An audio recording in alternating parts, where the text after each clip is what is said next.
à nous élever à un niveau qui est plus grand que nous? Comment on va aller chercher quelque chose de plus grand que nous? Comment on va synchroniser nos étoiles ou nos désirs dans quelque chose de plus grand que nous? Et c'est là qu'on voit le personnage de Ben Solo, qui est le fils d'Han Solo, mais Rey aussi. Rey qui a été la seule Jedi formée par la grande Léa, la princesse Léa, et qui va être la seule qui va pouvoir vaincre Palpatine, justement.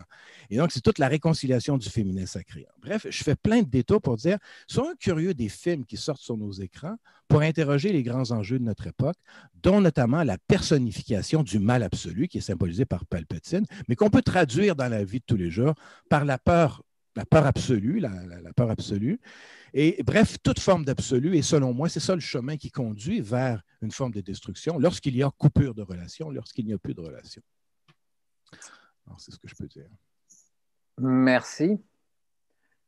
Et alors, je vais passer la parole à Henri. Est-ce que toutes ces informations qui nous ont été, sur lesquelles nous avons démarré ont des impacts aujourd'hui sur les évolutions en termes des ce que nous appelons, enfin ce que j'appelle avec mes mots par rapport à tes travaux, les tribus de valeur et les évolutions des tendances en termes de consommation, mode de pensée, relation aux autres et à l'objet. Je vais revenir un petit peu avant de répondre à ta question, Didier, sur le fait que on nous communique très souvent dans la communication gouvernementale et de beaucoup de gouvernements, tout et son contraire du jour au lendemain. Certains écrits, alors je ne sais pas de moi, hein, mais certains écrits disent que c'est exactement le genre de techniques qui ont été utilisées par les nazis pour embobiner les gens et pour leur faire admettre en fait des choses qui étaient innommables. On disait un jour non, non, on ne va pas poursuivre les juifs et le lendemain il y avait une rafle.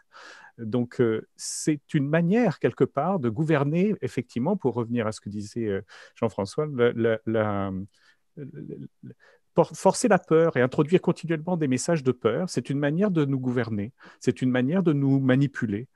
Et effectivement, cette notion de manipulation devient, alors je dirais pas, je ne vais pas dire dangereuse ou des choses comme ça, mais ça devient en tout cas un questionnement parce que y a effectivement des velléités. Les velléités, elles viennent pourquoi? Parce qu'il devient de plus en plus difficile aujourd'hui de gouverner un pays dont les jeunes, dont les différentes générations n'ont plus les mêmes systèmes de valeurs. Les systèmes de valeurs ont été construits depuis des siècles, depuis 5000 ans à peu près, depuis l'arrivée des premières tables de loi, par justement ces fameuses tables de loi qui transmettaient une manière d'exécuter les valeurs, qui était ce que j'appelle, ou ce que Ronald Inglehart, un professeur de l'Université du Michigan, appelle les valeurs traditionnelles ou les valeurs séculaires. Parce qu'elles avaient tendance à pas évoluer beaucoup. Il fallait, il y a 20 ans encore, 2 générations pour qu'un grand-père ne comprenne pas son petit-fils, parce qu'il n'avait pas exactement la même représentation du système de valeurs. Ce qui se passe aujourd'hui, c'est que les jeunes, et quand je dis les jeunes, c'est même les jeunes de 30 ans, ont construit leur système de valeurs non plus par héritage de leurs parents, via l'éducation, et via l'héritage, je dirais, des 8 valeurs des religions monothéistes, de l'identité nationale, qui était une autre manière aussi d'imposer un certain nombre de valeurs, ou bien de la culture.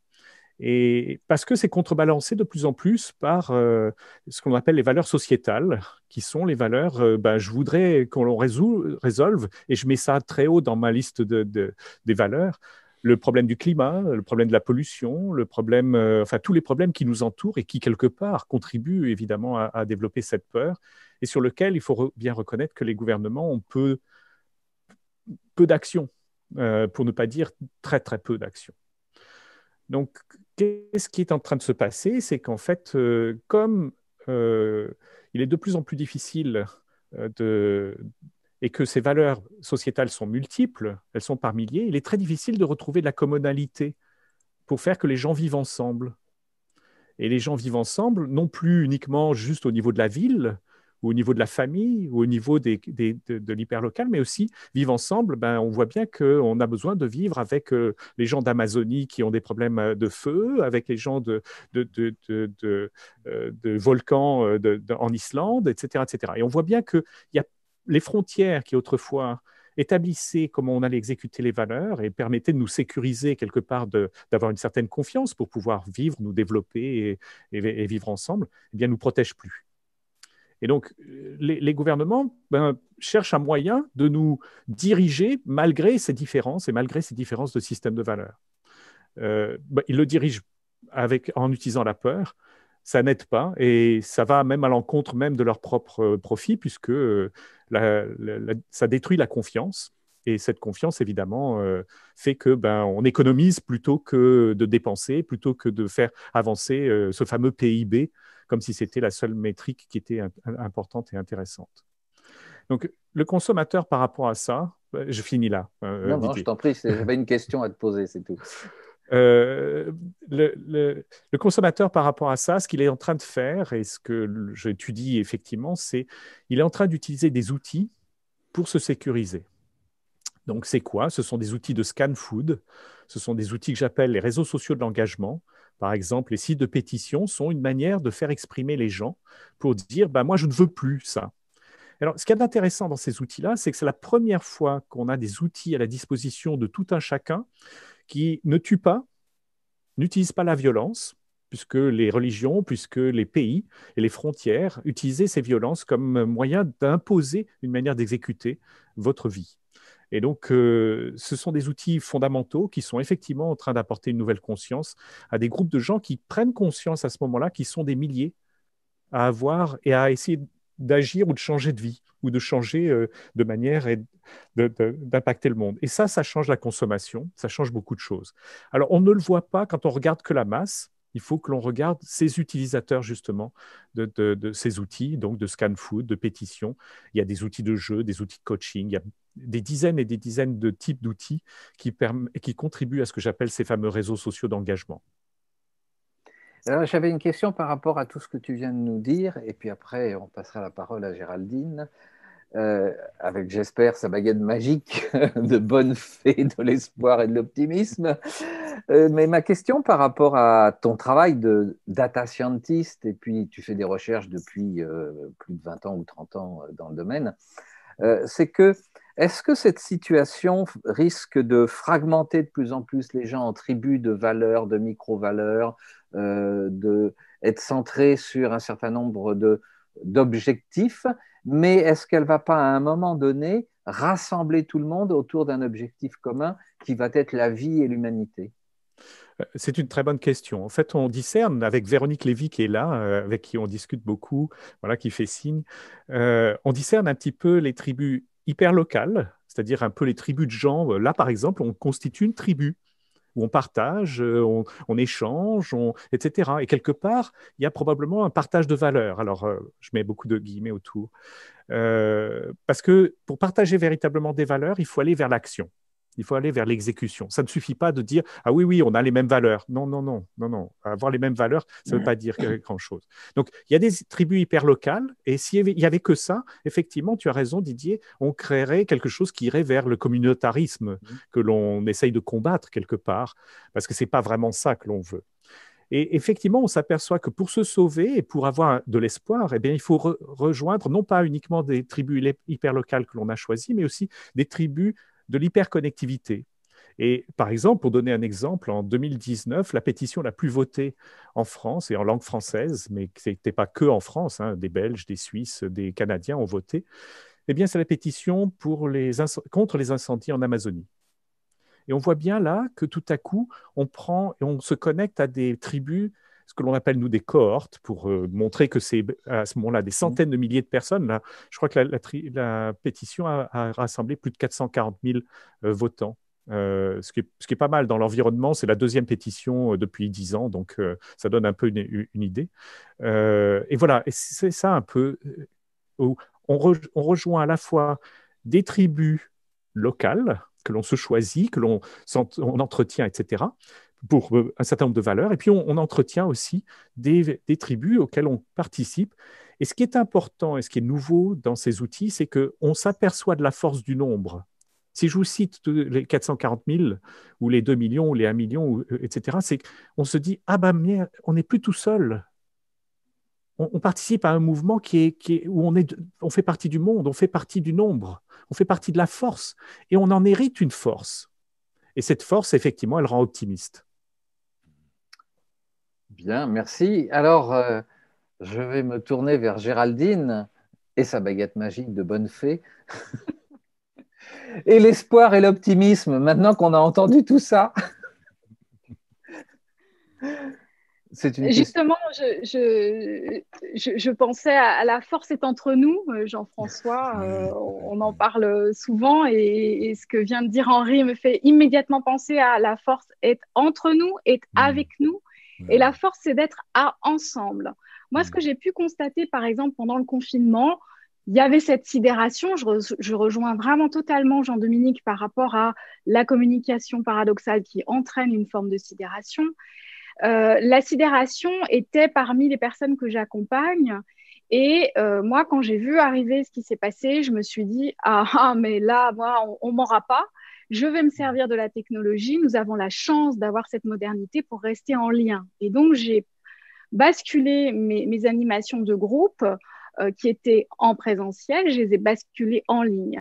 Et j'ai vu des personnes qui suivaient, qui étaient ravies, et certaines qui étaient réticentes, qui n'avaient pas intégré que la connectivité, la modernité nous permet de garder à ce moment-là, lorsque nous sommes confinés, du lien. Et encore aujourd'hui, même si nous sommes officiellement déconfinés, il y a cette fracture, il y a cette fragmentation, il y a cette distanciation sociale qui envoie des messages à l'inconscient de « il ne faut pas être ensemble ». Et moi, j'ai tenu bon et j'ai entraîné mes groupes dans cette connectivité, cette modernité, et les personnes qui étaient dubitatives sur l'efficacité du travail online tel que je le propose, se sont aperçues qu'en fait, notre qualité relationnelle était toujours la même et que être ensemble était plus que jamais important dans ce que nous traversions à ce moment-là, et ça l'est encore aujourd'hui, on le voit. Donc, la force du lien, être ensemble, ne pas s'isoler non plus en termes de pensée, d'émotion, de garder le lien par rapport de rejoindre nos tribus de pensée, de rejoindre nos tribus de sensibilité. Et en effet, dans les groupes que j'anime, les personnes m'ont dit quoi? C'est exactement ce que vous avez dit, Henri. Mais ça fait tellement du bien d'être ensemble, de parler la même langue, de partager les mêmes valeurs, de pouvoir dire clairement les choses sans être pris pour une folle, un fou, sans être pointé du doigt ou étiqueté, de se sentir libre, de pouvoir exprimer sa différence et de voir qu'en fait, cette différence ne nous sépare pas, mais au contraire apporte une couleur supplémentaire à notre communauté d'humains. Et donc, en fait, je trouve que ce qu'on est en train de vivre est en train de venir nous chercher là où on remettait un peu à demain, c'est-à-dire l'importance d'être ensemble, la conscience que nous pouvons ensemble créer quelque chose de nouveau et certainement un monde nouveau.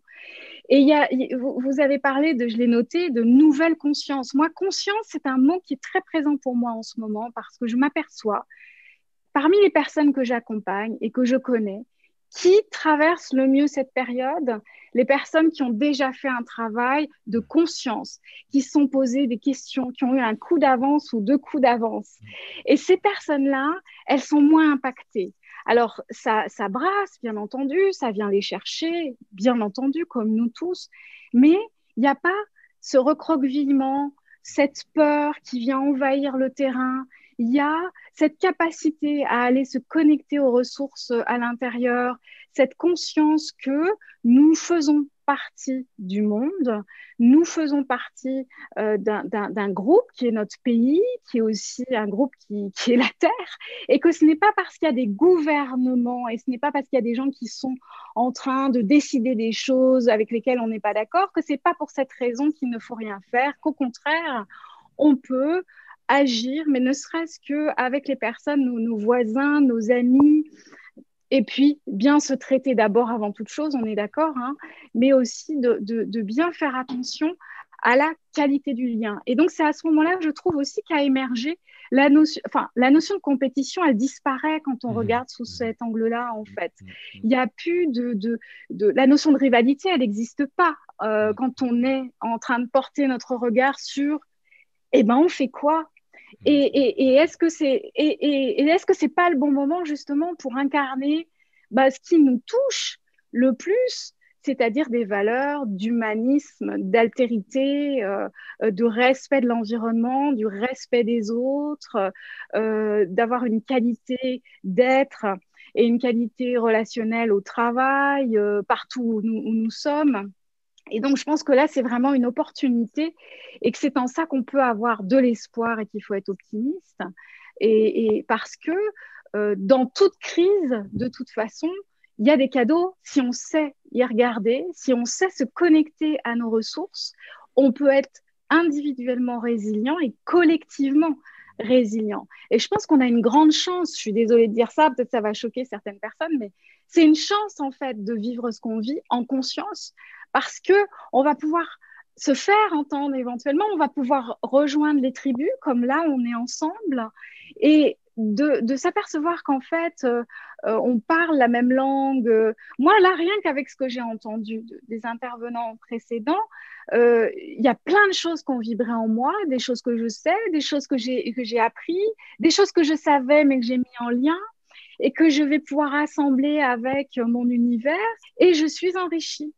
Parce que de toute façon, même si c'est les mêmes choses et même si on parle la même langue, et ben rien que le fait d'entendre cette même langue, et ben ça booste, ça donne envie d'être ensemble. J'ai le mot fraternité qui n'est pas un mot que j'utilise souvent, mais j'ai celui-là qui me vient, désolée, je ne sais pas pourquoi, c'est ce qui est dans l'air.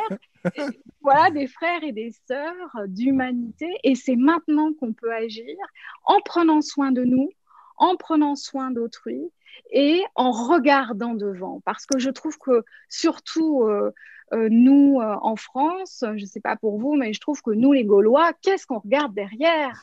Qu'est-ce qu'on s'accroche à l'ancien? Mais à un moment donné, regardez les opportunités, la modernité, arrêtons d'y voir quelque chose de perverti. Au contraire, c'est comme tout pouvoir, ça dépend.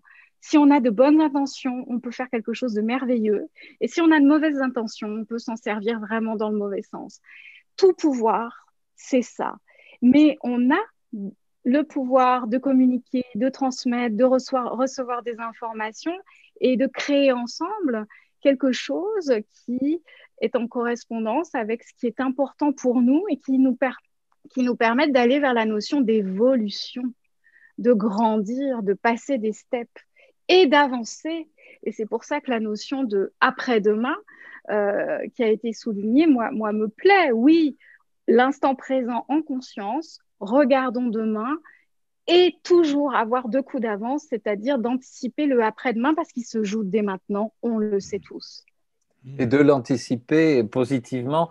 Je vais revenir, Jean-Dominique, sur dans la conférence de Liège que vous donniez, vous aviez, et j'ai aimé votre présentation, de dire que vous êtes un lanceur de perspectives et que donc vous étudiez l'espèce humaine afin d'essayer de comprendre ses modes d'organisation et de pensée. Alors faisons un peu de prospective optimiste par rapport à tous les propos qui viennent d'être échangés. Vous voyez ça comment? C'est marrant. Vous savez, il y a une question qui a beaucoup interrogé la recherche, notamment neuropsychologique, c'est finalement, est-ce que c'est meilleur pour la santé d'être optimiste, ce qui a priori semble être le cas, ou d'être pessimiste? Et en fait, la réponse, c'est qu'il vaut mieux être légèrement pessimiste. Parce que ça met à l'abri d'avoir ces emballements et ces déceptions, de peindre en rose des choses qui objectivement sont tellement problématiques que… Donc, c'est pas… Enfin, si, c'est peut-être par esprit de contradiction, c'est une valeur qui est assez développée chez moi, mais je n'ai pas forcément envie d'être optimiste dans cette perspective. Pour moi, on est vraiment dans un espèce de symptôme halluciné d'un monde qui est en train de s'effondrer à bien des égards Et si tout va bien dans le scénario optimiste, on aura réussi à un moment donné à le traverser et rendre l'espèce humaine viable. Mais pour moi, on est à ce moment extraordinaire de l'histoire où finalement l'espèce humaine qui a un projet évolutif permanent, parce que contrairement à d'autres espèces, on change notre mode de vie, on a un impact sur l'environnement, mais on se change aussi nous-mêmes. L'invention de l'écriture a bouleversé notre neurologie,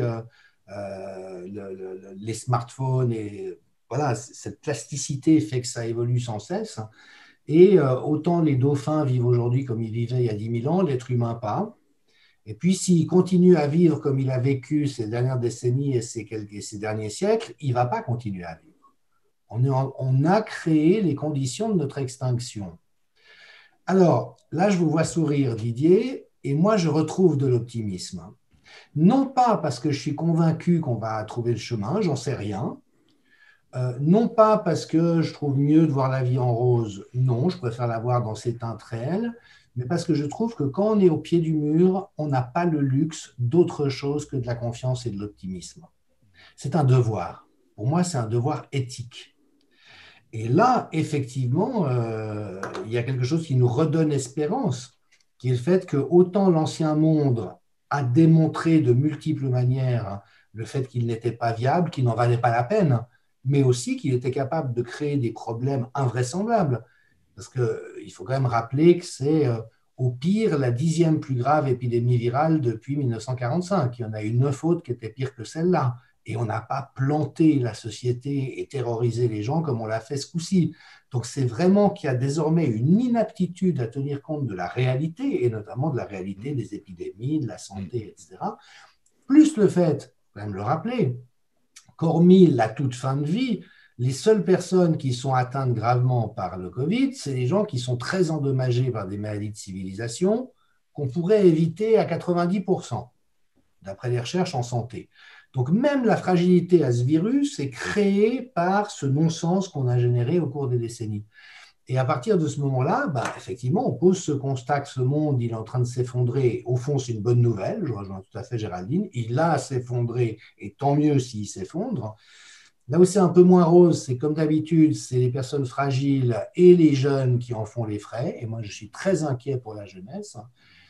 Si ce n'est que, je crois que pour tous les moins de 30 ans, tout ce qui est à générer cette catastrophe n'a aucun sens.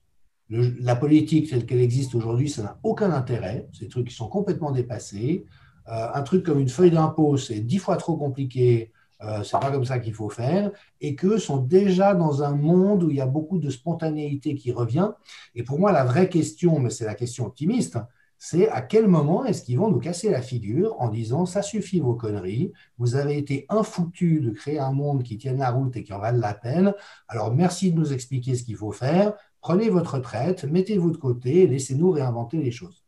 Et moi, j'ai lancé un appel pour que tous les plus de 35 ans se démettent de toutes les responsabilités politiques avec un mea culpa. On a foiré, on n'a pas été capable, on n'a fait que des conneries, donc de nouveau, on ne va pas dire qu'on sait ce qu'il faut faire et vous expliquer comment est le monde. On est à votre disposition si notre expérience peut vous aider, mais on prend acte de notre échec et on se démet de toute prétention à créer un modèle de société parce qu'on n'en est pas capable. Oui, on peut surtout leur expliquer ce qu'il ne faut pas faire. Et par contre, par confrontation avec eux, parce que j'aime cette situation où on va confronter des idées, on va polémiquer, eh ben, on va pouvoir justement capter leurs idées, capter leurs étendues, capter leurs optimismes, capter leurs rêves aussi, et peut-être ensemble, mais c'est eux qui vont porter le leadership, peut-être ensemble, effectivement, pouvoir reconstruire ce monde. Il faut avoir l'humilité et mettre son ego dans sa poche pour accepter que ce soit une autre génération et des gens différents. Et je m'aperçois souvent, pour moi qui intervient plus dans les entreprises et qui est un peu la passion de cette notion collective et où je vois des dégâts arriver absolument phénoménaux, parce que là, on ne parle pas d'une personne qui va être touchée. On va voir des licenciements entiers avec, au-delà de la sidération, le choc sociologique, matériel, économique qui va s'impacter en plus dessus. Ben, en fait, je m'aperçois que cette notion justement d'ego, de pouvoir, de relation à la matérialité est en train de détruire des entreprises entières et que ces gens et je vous rejoins complètement, sont absolument persuadés qu'ils ont raison, qu'ils vont dans le bon sens et qu'il faut continuer comme ça, alors qu'il est temps de dire stop, on se met tous ensemble autour de la table et on reconstruit le système comment. Et dans ces entreprises, qu'elles soient TPE, PME, multinationales, on a là la capacité, et c'est là pour ça que je suis optimiste, parce qu'il y en a qui commencent à le faire, de pouvoir dire, OK, on va redistribuer les cartes, et par rapport à notre métier, par rapport à notre passion, par rapport à notre vocation, par rapport à notre raison d'être, etc., comment on peut faire pour que le monde ne sombre pas. Et je suis toujours étonné de voir que ce ne sont pas les plus diplômés et ce ne sont pas les plus hauts dans la hiérarchie qui ont les meilleures idées pour pouvoir rebondir. Et alors… Vous savez ce que Jacques Prévert disait, on ne peut pas faire d'erreur sans se tromper. J'allais justement te repasser la parole, Jean-François, ça tombe très très bien, parce que tu dois certainement avoir soit un texte, soit un film qui doit pouvoir… Jacques Prévert, allons revoir Jacques Prévert, Sait-on jamais? Je l'ai mis sur ma page Facebook, son poème Sait-on jamais? Puis justement, cette expression, on ne fait pas d'erreur sans se tromper, je trouve qu'il y a quelque chose de très poétique. Moi, je me tourne vers la poésie en ce moment, je me dis, je pose des gestes poétiques, posons des gestes poétiques, et je crois beaucoup dans le pouvoir de la poésie. Par rapport à la question de l'optimisme, comme je te disais, Didier, moi, je suis un peu mal à l'aise avec un mot qui a son contraire. L'optimisme a toujours son contraire, qui est le pessimisme. Pour aller un peu dans le sens de la blague de tout à l'heure, vous savez la différence entre un optimiste et un pessimiste. Un optimiste, il voit toujours le verre à moitié plein. Le pessimiste, il voit toujours le verre à moitié vide. Mais que fait l'opportuniste? Il boit le verre. Santé. Et en plus, tu as ton verre à côté. Ah ouais, moi j'ai réduit le kilométrage entre ce que je dis et ce que je fais. Je peux complémenter l'exemple que tu viens de donner. Oui. En fait, on peut aussi ne pas voir le verre à moitié plein ou le verre à moitié vide. On peut voir un verre plein avec de l'eau et de l'air. Ah, voilà, les contraires. Ben Solo et Ray, moi, c'est pour ça que ce film-là m'a tellement aimé. On en a parlé avec Géraldine, justement. La réconciliation des contraires. Comment réconcilier les contraires? Et particulièrement le rapport entre le masculin et le féminin. On n'en a pas parlé en ce moment, mais ça, c'est fondamental parce que les COVID, moi j'appelle ça les COVID en ce moment, ça révèle les grandes fractures de notre société. Là où les fractures sont, c'est souvent entre les hommes et les femmes, entre le masculin et le féminin. Si on veut avoir une perspective jungienne, c'est réconcilions le masculin et le féminin dans nos vies. Donc le plein et le vide, par exemple, le noir et le blanc et tout ça. Ouais. Et ce qu'on voit par rapport aux réactions des personnes, c'est que justement, elles passent dans un mode dualiste où il y a une séparation, c'est tout ça et son contraire, et il faut être pour ou contre. Et qu'en effet, ce sont des modes de pensée et de réactivité qui sont limités, qu'on a déjà vus et revus au travers de l'histoire, et que aller plus loin, c'est justement regarder au niveau de la réunification des contraires, parce que se trouve là une troisième voie et un mode de pensée qu'on n'a pas encore tout à fait exploré et développé, et qui est, à mon avis, je le sens, et on le sait, on le sent, que c'est vers ceci qu'il faut aller, c'est-à-dire une ouverture et penser différemment et sortir de toujours ces mêmes automatismes qui aussi sont en lien avec beaucoup de croyances qu'on peut avoir sur nous, les autres et le monde. Si je puis me permettre, juste pour compléter l'exemple aussi tout à l'heure et aller dans votre sens, je suis en train de travailler en ce moment sur une idée qui est de dire effectivement, il n'y a pas les opposés. Il y a une variation de valeurs sur la même réglette, comme un curseur qu'on déplace. D'un côté, on a l'amour et de l'autre côté, pour moi, c'est presque, de l'autre côté, on a la peur. La peur, voilà. La peur et l'amour. Et on met de la lumière ou on enlève de la lumière et c'est juste la même personne. Et à travers son éducation, ses craintes, ce qu'elle n'a pas surpassé, etc., elle va traduire ensuite à travers la colère, l'agressivité, la peur. Bon.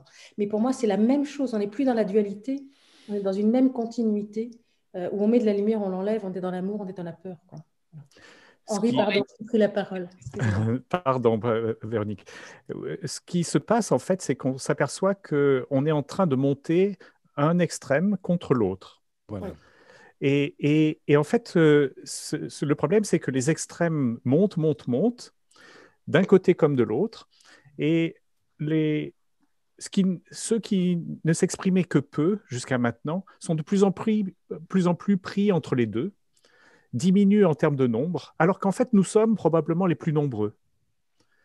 Et ces extrêmes, malheureusement, ils ont quelques caractéristiques que l'on a parcourues avec Véronique, avec Vincent Commen sur les créatives cultures, c'est-à-dire que ce sont des gens qui prennent des décisions extrêmes, qui n'assument pas leurs décisions et qui, de toutes les manières, quand ça foire derrière, eh bien, disent c'est pas moi.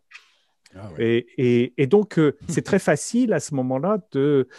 Donc, qu'est-ce qui se passe? Ce qui se passe, c'est qu'en fait, ce qu'on nous, on appelle les engageants, c'est-à-dire en fait une autre catégorie de gens qui sont, si on les aide par des outils, par des choses comme ça, tout à coup, ils commencent à s'exprimer. Et c'est cette expression, parce qu'ils sont nombreux, parce que nous sommes nombreux, de la masse silencieuse autrefois, qui est en train de changer le monde, qui va chercher justement les compromis qui sont nécessaires. Et c'est pour ça que je suis très optimiste, pardon, vis-à-vis de Jean-Dominique, parce que moi, je sais comment ça va se passer. Alors, il y aura peut-être des éléments de violence entre les deux, il y aura peut-être des choses, mais parce qu'on a ces fameux outils qui sont en train d'arriver et qui sont de plus en plus utilisés, qui permettent l'expression justement de ces non-extrêmes, de ces positions qui permettent de trouver les compromis, qui nous donnent un chemin, la fameuse troisième voie. Et cette troisième voie, elle est déjà là. Ah oui. Et qu'est-ce que tu appelles un compromis? C'est la création d'un chemin nouveau? Alors, ce compromis, effectivement, quand on a des systèmes de valeurs très différents, il n'est pas facile à trouver parce que c'est la composante de plein d'actions. Et puis, on s'aperçoit petit à petit que ces plein d'actions, il y en a quelques-unes qui vont trouver le chemin. Donc, ce n'est pas un compromis de compromission, ce n'est pas un compromis de consensus, c'est pas, non, c'est tout simplement des sortes de majorités ou de majorités dont on parlait tout à l'heure de 10%, c'est-à-dire un peu un tipping point, qui montre le chemin de là où on va aller et qui va emmener le reste parce que le reste va dire « Ah bah oui, pourquoi pas prendre cette solution qui est ni dans un camp ni dans l'autre, mais qui finalement nous montre une troisième voie. » Alors, tu rejoins là la polémologie, la polémologie selon Jean-Dominique, à savoir qu'il est important de polémiquer de façon à développer cette intelligence collective. Je vais vous laisser la parole, Jean-Dominique, sur cette notion-là qui m'apparaît fondamentale à l'heure où nous sommes pour développer l'optimisme. Parce que rien que le fait de voir des gens qui ne sont pas d'accord et qui acceptent de polémiquer, je trouve que c'est déjà un signe d'intelligence et d'optimisme. Oui, absolument. Absolument, ça rassure. Quant au fait qu'il n'y a pas ce fossé qui s'est creusé, enfin, il donne l'impression d'être là, il l'est à bien des égards, mais qu'on peut retisser du lien et de la tolérance et du respect de la différence. Il y a effectivement un professeur de l'université de Rennes, je crois, qui a pris contact avec moi très tôt dans l'épidémie en lisant mes articles et en apportant cette idée de polémologie.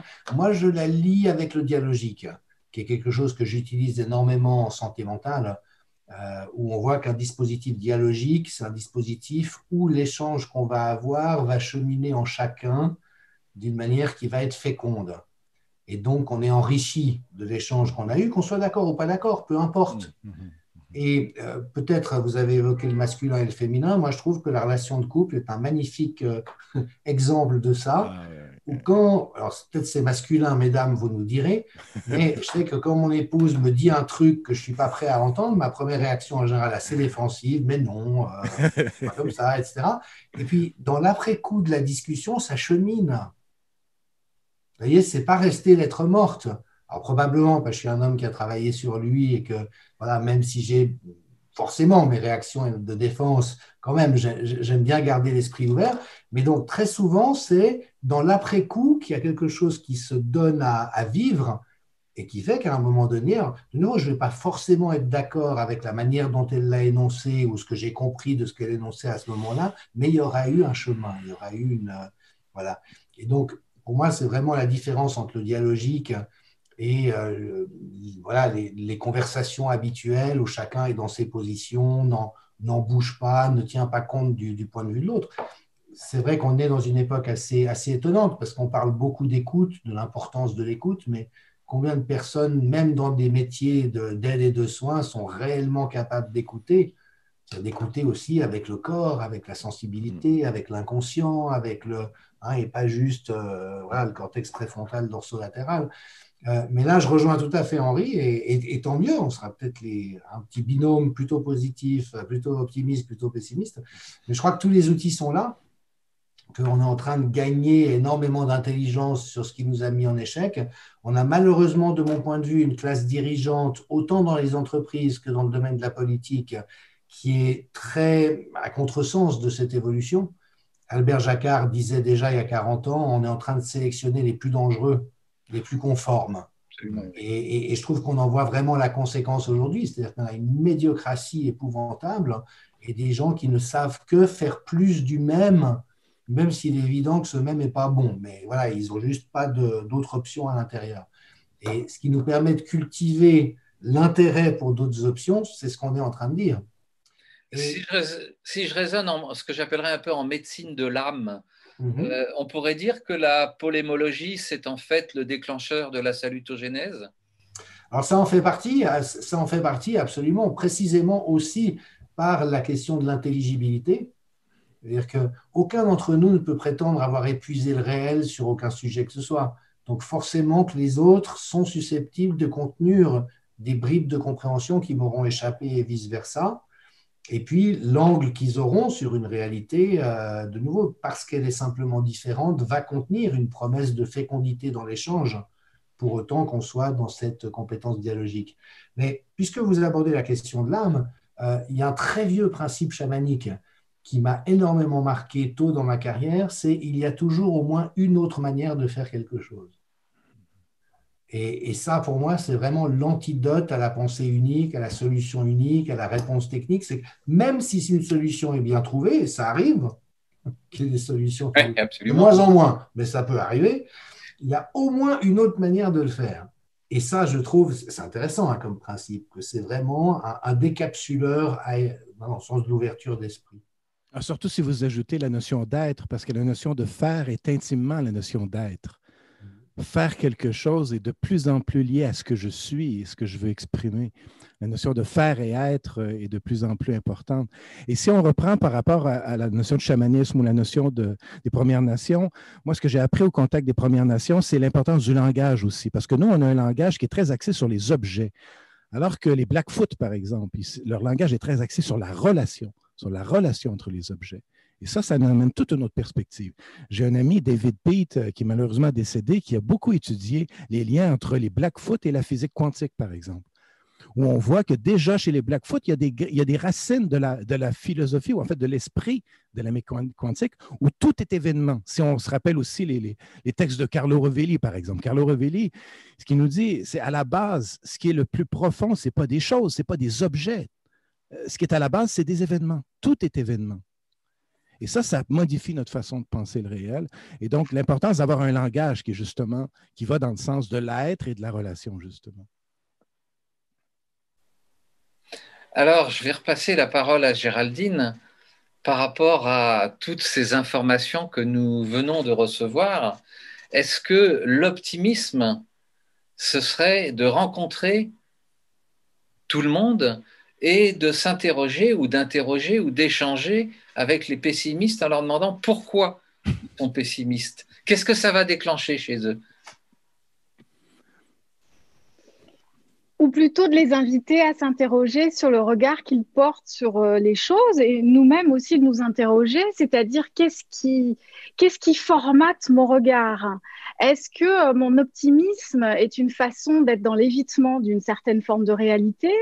Est-ce que finalement le pessimiste, lui, il se protégerait pas pour contrôler sa peur et être dans l'illusion qu'il contrôle ce qui va se passer? Je pense que l'optimiste et le pessimiste, tous deux, ou ces deux groupes, disons, doivent les uns et les autres s'interroger sur finalement ma vision de la situation actuelle, ma vision de ce que j'aimerais qu'il se passe ou ma vision de ce que je crains qu'il se passe vient de quoi? C'est-à-dire quelles sont mes croyances? Quels sont aussi ce que l'on m'a inculqué depuis l'enfance et l'adolescence? Quelles sont les croyances qu'on m'a inculquées concernant moi et les autres, moi et la vie elle-même et l'évolution ou non de l'humanité. Est-ce qu'on m'a transmis cette perspective-là ou non? Je pense que dans des situations de crise comme ce que nous traversons, nous projetons, mais c'est valable, c'est-à-dire que ce qui se passe au niveau groupal, c'est la même mécanique qu'au niveau individuel. Quand je suis en train de traverser une crise, qu'est-ce que je fais? J'ai mes mécanismes de défense qui s'activent, et puis j'ai aussi toutes mes croyances qui se mettent en place. Et quelles sont ces croyances? Est-ce que c'est des croyances limitantes? Est-ce que mes lunettes sont teintées et me font voir une réalité qui ne m'aide pas? Ou est-ce que j'ai nettoyé le pare-brise et est-ce que j'ai une perception un peu plus juste de ce que... Enfin, après, on peut parler de ce qu'on voit, est-il le réel? Et donc là, on rejoint la physique quantique. Et donc, j'irai pas jusque-là, je resterai juste sur les mécanismes psychologiques qui sont les nôtres au niveau individuel et collectif, parce que finalement, ce sont les mêmes réactivités, les mêmes réactions. Donc, je pense que s'il y a un travail individuel, un travail en conscience, si on prend conscience de ce que l'on met en place, et on parlait tout à l'heure de l'ego, on parlait aussi d'être humble. Je pense que ça, c'est aussi tout autant que nous devons d'être optimistes dans des périodes de crise telles que le soulignait Jean-Dominique, je pense que nous avons aussi le devoir individuellement de se poser les bonnes questions, c'est-à-dire de regarder, j'en suis où moi avec mon besoin de reconnaissance? J'en suis où moi avec vouloir à tout prix faire? Je rejoins à 200% Jean-François par rapport à être et faire. Nous sommes dans une société qui est basée sur une relation narcissique, sur l'objet et sur le faire, et c'est en train de se casser la figure. Qui vient nous voir en consultation? Des personnes qui souffrent de ça parce qu'elles sont dans une sensibilité, elles ont un coup d'avance certainement, elles sont plus éveillées et elles se confrontent à... Elles veulent être et elles sont dans un environnement qui demande à faire. Et donc, pour revenir sur ce que je disais sur cette responsabilité que nous avons, c'est j'en suis où, moi, avec mon besoin de reconnaissance? J'en suis où, moi, avec mon ego, mon absence d'humilité, mon besoin de la ramener tout le temps, pensant que je sais tout sur tout? J'en suis où? Et comment je peux dépasser ça et me dire, qu'est-ce que j'ai à apprendre des autres? Et si je les écoutais, je les regardais différemment? Et si, là, ce qui était en train de se passer, c'était pas en train de me donner un coup de pied aux fesses pour que je sorte de ma zone de confort, pour que j'arrête de toujours penser pareil et finalement mettre en place toujours les mêmes comportements avec toujours cette pensée duel. Et si je montais en haut de la pyramide pour rejoindre le sommet et sortir même des polarités? Parce que moi, je pense que c'est pas entre les deux, c'est au-dessus que peuvent se trouver notre mode de fonctionnement, un mode de fonctionnement différent, mais toujours en lien avec notre individualité, au sens de notre unicité, découvrir aussi quels sont chacun individuellement nos atouts, nos forces et ce qu'on peut apporter aux autres et aller au-delà de ce qu'on connaît de nous. Et donc, la connaissance de soi peut participer à ça et viendra forcément faire écho au niveau du collectif. Alors, j'aime beaucoup et j'essaye de me mettre à la place de personnes qui peuvent nous entendre ou qui nous entendront sur la vidéo plus tard. Est-ce que ce discours, ça va pas renforcer la peur en disant il faut sortir de soi, il faut abandonner son passé? Il y a des gens à qui, dans la situation actuelle, on dit abandonne ton passé, je synthétise des propos, et puis tu verras, on va rentrer dans un monde différent, nouveau, sur lequel on peut tout construire. Je caricature, mais il y a des gens qui le comprennent comme ça. Alors au contraire, c'est rencontre-toi vraiment, parce que finalement, la société, le fonctionnement du lever au coucher, qu'est-ce qui nous arrive? On est sans arrêt happé à l'extérieur, on ne se rencontre pas. Et donc, au contraire, c'est pas s'abandonner, c'est se réconcilier avec soi-même individuellement. Et si je suis réellement réconciliée avec moi individuellement, je vais soudainement voir des gens qui sont beaucoup plus en harmonie parce que je suis convaincue qu'il y a un phénomène interne-externe en résonance. Et il ne s'agit pas de rejeter le passé. Il s'agit de se dire, OK, qu'est-ce que j'ai à comprendre de ce qui s'est passé, mais aussi bien dans ma vie personnelle d'individu unique qu'au niveau collectif. Qu'est-ce qu'on a à apprendre? Quels ont été les essais-erreurs? Quelles ont été les erreurs sans se tromper?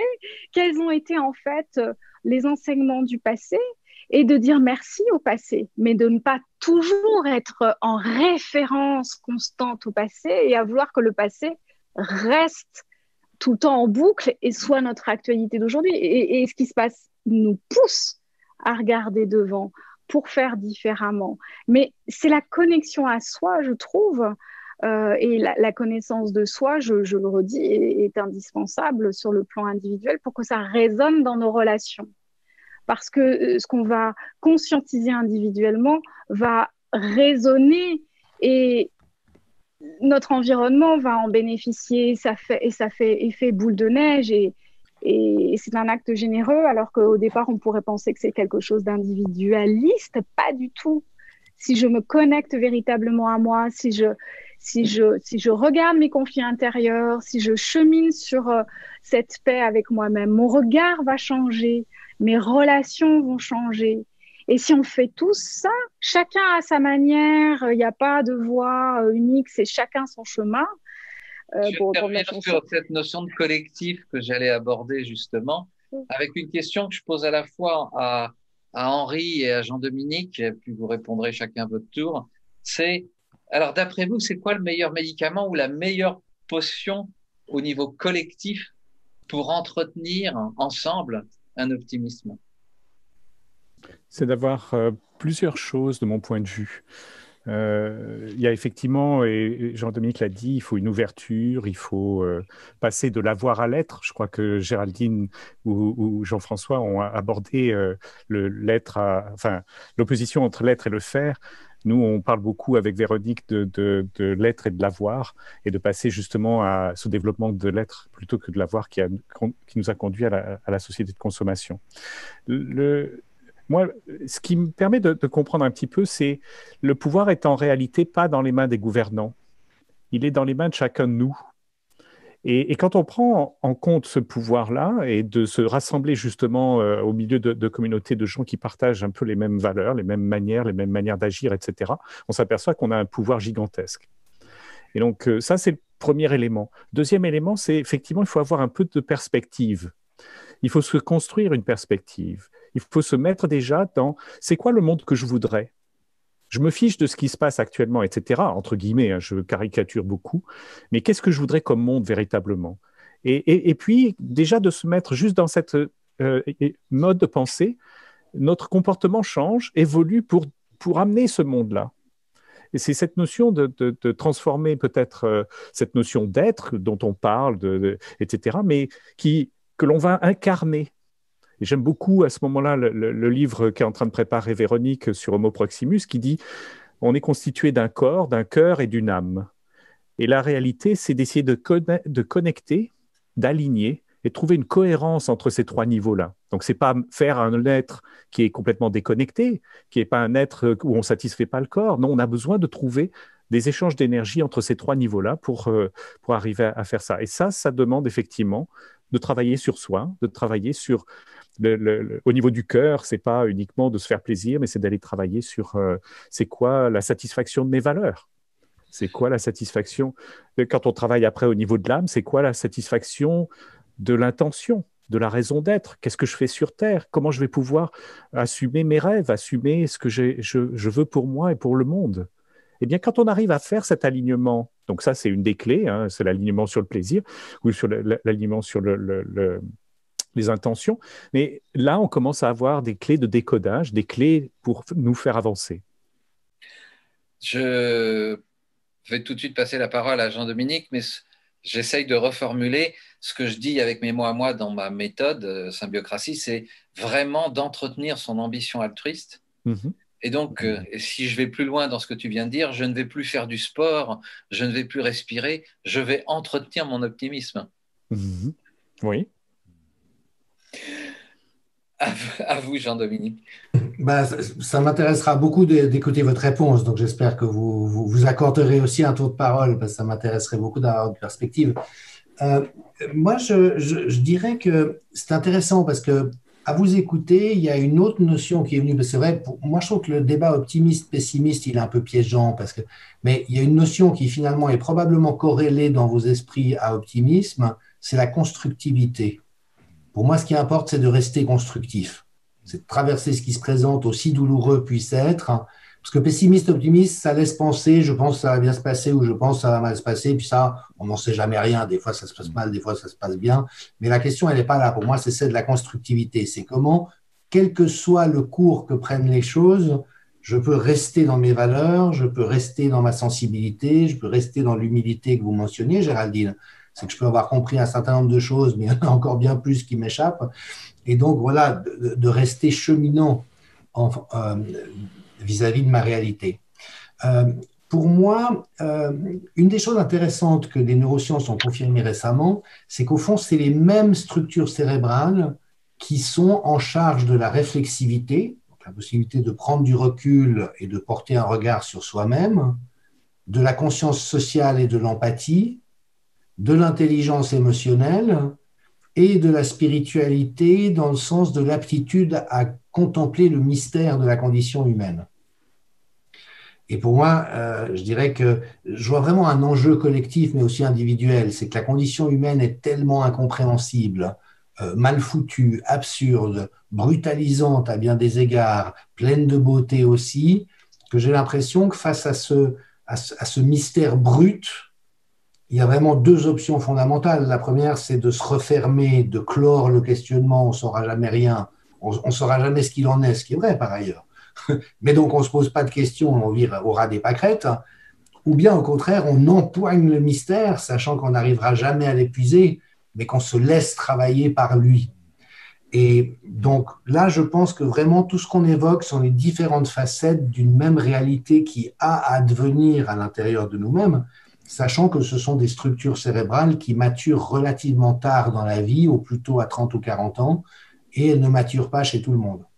Il faut que ça soit nourri par un certain bain d'environnement, de langage, d'affect, de relations, de symboles. Et quand on a eu la chance de pouvoir être inscrit dans un contexte qui était nourrissant, ces possibilités-là émergent.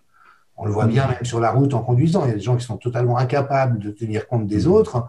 Puis il y en a qui vont être civilisés, polis, qui vont éviter de s'énerver. Vous voyez, c'est les mêmes mécanismes fondamentalement. Et puis, je terminerai avec ça. Moi, il y a un truc qui m'a beaucoup aidé autre découverte que les neurosciences, c'est la nage en eau froide, que j'ai pratiqué, parce qu'effectivement, au début, on se dit, mais même l'été, dans de l'eau à 23 degrés, je trouve ça froid, je ne vais pas aller dans de l'eau à 4 degrés, je veux dire, c'est pas vrai. Et puis, on apprend très vite que c'est un inconfort qu'on peut très bien maîtriser, et que très rapidement, ça fait plus ni chaud ni froid d'aller dans l'eau froide, et que par ailleurs, c'est très vivifiant de tout un ensemble de systèmes corporels.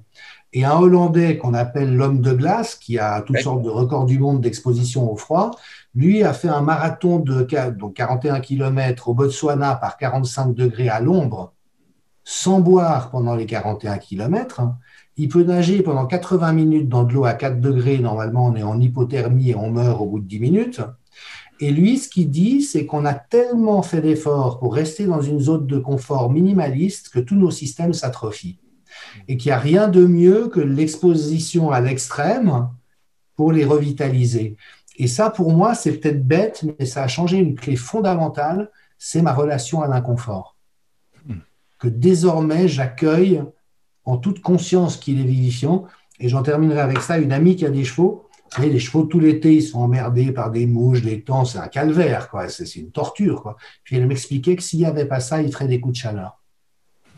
Et que c'est grâce à cet ennui permanent qu'ils arrivent à traverser l'été, etc. Donc, pour moi, ça requalifie complètement le douloureux et l'inconfortable dans un sens constructif. Et ça a été une grande grâce. Merci. Et Jean-François? Moi, j'adore cette idée, empoigner le mystère. Merci beaucoup. Écoute, moi, si je repars juste avec ça aujourd'hui, merci, c'est une très belle image. Écoutez, par rapport à l'optimisme, moi, j'aime bien la définition de Jean d'Ormesson de l'optimisme. Jean d'Ormesson disait, un optimiste, c'est quelqu'un qui fait ses mots croisés avec un stylo bille. J'aime bien cette idée. En fait, moi, ce que ça me dit, c'est consentons à ce qui est là, partons de ce qui est là. Moi, ça me rappelle ça, c'est-à-dire, est-ce que je pars du réel, est-ce que je pars de ce qui est là, ou je pars d'un passé, ou je pars d'un monde idéal? Donc, partir du réel, ça serait une première chose. Jouer avec le réel. Moi, j'ai beaucoup travaillé le sens du jeu, mais pour jouer, il faut jouer avec ce qui est là. On part de ce qui est là. Ça, c'est une première chose. L'autre élément, c'est toute la notion de la peur. La peur, dans le fond, qu'est-ce que ça nous dit? La peur, c'est un signal, d'ailleurs, c'est un des signaux les plus forts dans le cerveau, c'est un des signaux les plus anciens. La peur nous informe. C'est de l'information, la peur. La peur, ça m'informe d'un besoin. Les émotions, ça nous informe de l'état de nos besoins. Donc, on dit que la peur, c'est négatif parce que notre besoin de sécurité est négativement satisfait. Mais donc, soyons courageux de regarder qu'est-ce qui me fait vraiment peur et comment je vais me rassurer. Parce que très souvent, on confond, par exemple, le besoin de contrôle. Le besoin de contrôle, je disais ça en thérapie récemment. Il y a quelqu'un qui dit « j'ai besoin de contrôle ». Ce n'est pas un besoin, le contrôle. Le contrôle, c'est un moyen. C'est un moyen qu'on prend pour être rassuré et ça peut devenir une drogue. On peut vouloir toujours plus de contrôle pour répondre à un besoin de sécurité. Donc ça serait par rapport aux réflexions, par rapport à la peur. Parce que la peur, je trouve que c'est vraiment important de pouvoir l'apprivoiser. Moi, j'ai écrit un livre qui s'appelle « Apprivoiser son petit dictateur » et ça me conduit à l'autre élément que j'ai envie de vous mentionner, c'est Jung parlait beaucoup de l'importance de cultiver une démocratie à l'intérieur même de la psyché. Cultiver une démocratie en dedans de soi, parce que la démocratie ou la dictature, ça commence d'abord dans le cœur. Et donc, la question qui se pose, c'est quand j'ai peur, à qui je donne mon pouvoir? Quand j'ai peur, à qui je donne le pouvoir de me rassurer? Est-ce que c'est Internet? Est-ce que c'est la drogue? Est-ce que c'est le sexe? Est-ce que c'est à quoi je donne mon pouvoir quand j'ai peur et le pouvoir de me rassurer? Et ça nous rappelle que dans le fond, un dictateur, c'est quoi? C'est celui qui reçoit les pleins pouvoirs en situation de crise. Mais c'est en situation de crise, c'est temporaire. Quand le dictateur prend le pouvoir tout le temps dans notre vie, là, il y a un problème. Alors, essayons d'être curieux de à qui on donne ou à quoi on donne notre pouvoir lorsqu'on a peur. Essayons d'être curieux de comment on s'occupe de notre besoin d'être rassuré. Faisons face à la réalité, partons de la réalité le plus possible et essayons de nous rassurer avec des moyens qui vont être à la fois rassurants pour nous et rassurants pour la collectivité aussi. C'est un enjeu, c'est un défi. Ben, je vais rebondir là-dessus puisque Jean-Dominique m'a très gentiment interpellé en disant « on aimerait bien vous entendre ». Effectivement, je pense qu'il y a un enjeu à la fois individuel et collectif, c'est d'oser redistribuer les cartes, d'oser regarder les choses autrement et de le faire avec optimisme. C'est-à-dire de se dire pourquoi on se réunit, qu'on soit d'accord ou pas d'accord. Hein. Puis si on prend les éléments qui tournent aujourd'hui, masque ou pas masque, vaccin ou pas vaccin, on s'en fout. On n'est pas là pour ça. On est là autour d'une table pour se demander ensemble si on est capable, malgré nos désaccords, de construire quelque chose de différent qui accorde tout le monde.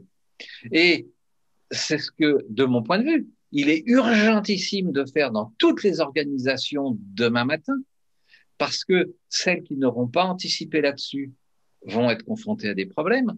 Et au-delà, car on ne sait pas de quoi demain est fait et on ne sait pas quels sont les problèmes réels que nous allons rencontrer.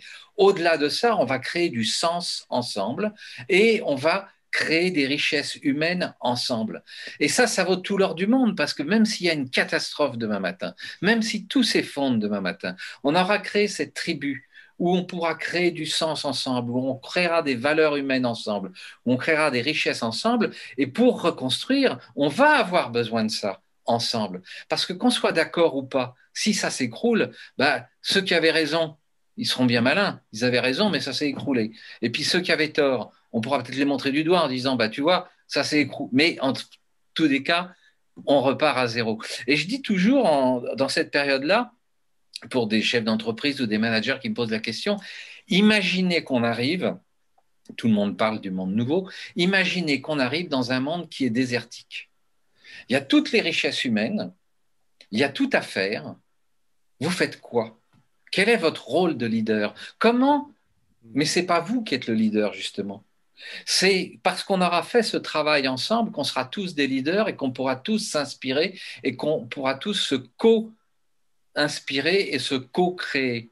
Et c'est en le faisant maintenant. C'est pour ça que je suis optimiste parce que ça y est, il y a des jeunes, beaucoup plus parmi les jeunes qui se mettent ensemble parce que peut-être qu'ils sont moins figés, que leur corps calleux ou que leurs neurones sont moins stricts.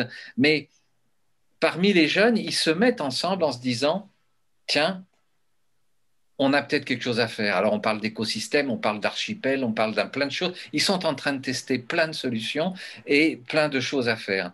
Et je regarde les gens de la génération des 50, 60 et plus qui sont encore en activité et qui se disent, mais c'est le bordel, ça marchera jamais, il n'y a pas de chef, il n'y a pas de procédure.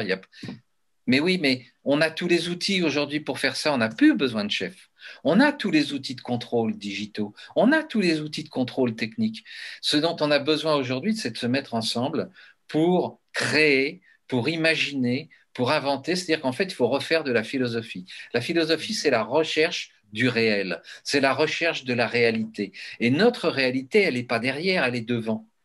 Et c'est par rapport à ce no man's land ou à ce désert qui se présente, c'est un désert plein de richesses, mais ce sont des richesses que nous n'avons jamais exploitées ou très peu.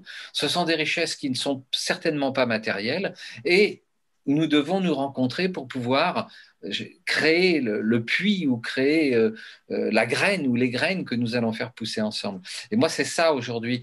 Je veux dire, bon, alors j'ai beau l'expliquer effectivement à un certain nombre de gens. Quand je fais du coaching sur de la gestion de carrière ou pour apprendre aux gens à rebondir, pour créer des nouveaux produits, des nouveaux services, ça va parce que ces gens-là ont envie d'avancer. Mais ceux qui sont encore assis dans l'argent, dans le pouvoir et avec des certitudes, ben, malheureusement, ça fera. Et si vous regardez l'histoire, la chute de l'Empire romain, la chute des Grecs, la chute de l'Égypte, la chute de la Chine, la chute de l'Éthiopie, enfin, vous pouvez tous les prendre, c'est à chaque fois le même scénario et c'est celui dans lequel nous sommes aujourd'hui. Il n'y a rien au départ, des gens qui se réunissent, qui, grâce à la spiritualité, je n'ai pas dit la religion, échangent, construisent, partagent, parce qu'il y a un certain niveau de pauvreté. De là, ils inventent, ils créent, ils développent. C'est l'artistique, c'est le culturel qui prend le dessus avant l'économique. Et à partir de là, ils développent des richesses. Et dès qu'il commence à y avoir des richesses, on met en place des lois, des taxes, de l'armée et de la police pour contrôler tout ça. Et il y en a qui viennent les piller et l'empire s'effondre. Ben, regardez ce qui se passe aujourd'hui, c'est exactement le même phénomène. Et on se croit encore plus intelligent et ça va se reproduire. On est en plein dedans. C'est pour ça que j'ai grand espoir et je suis optimiste, pas contre les pessimistes, mais je suis ouvert au champ des possibles, à cet inconscient collectif dont Jung parle, qui va nous permettre justement de développer toutes ces informations et de repartir sur des créations nouvelles. Et il faut être là, maintenant, et il faut passer à l'action. Et passer à l'action, non pas en se disant « Oh, j'ai 50 ans, j'ai 60 ans, c'est foutu », du même genre que j'ai des interlocuteurs dans les entreprises qui me disent « Me casse pas les pieds avec ta méthode, moi je pars à la retraite dans 5 ans. Hein. Donc tu reviendras dans 5 ans. » Voilà, c'est à peu près ça. Donc, on n'a pas le droit. On n'a pas le droit, parce que je reviens à ce que disait Jean-Dominique tout à l'heure, c'est qu'on a des enfants, puis on a peut-être des petits-enfants, alors quel monde on va leur laisser? Parce que je crois que même si on a des héritages financiers importants, c'est pas sûr que ça dure encore beaucoup. Si je peux prendre la suite, pardon Didier. Avec plaisir, Henri. Moi, il y a un autre facteur qui me fait être optimiste, c'est que quand on regarde et on étudie les valeurs, et notamment ces valeurs sociétales, on retrouve énormément de valeurs féminines.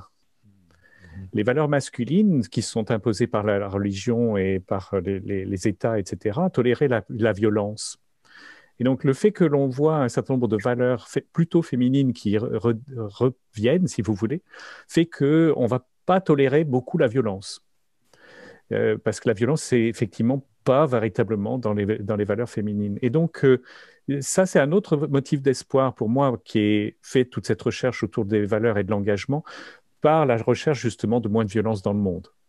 Et cette violence, elle est à la fois nécessaire parce qu'elle déclenche l'événement. Quelqu'un a parlé de l'événement. Cet événement, il déclenche une émotion. Et quand cette émotion traverse un système de valeurs, eh bien, ça génère l'engagement. C'est-à-dire que la violence est nécessaire parce qu'elle déclenche l'engagement d'un certain nombre de gens qui sont prêts à s'engager à partir du moment où on leur facilite l'engagement, qui ne sont pas obligés de sortir les fusils, quoi, en gros. Je plaisante quand je dis tout ça, mais c'est un peu exagéré, bien évidemment.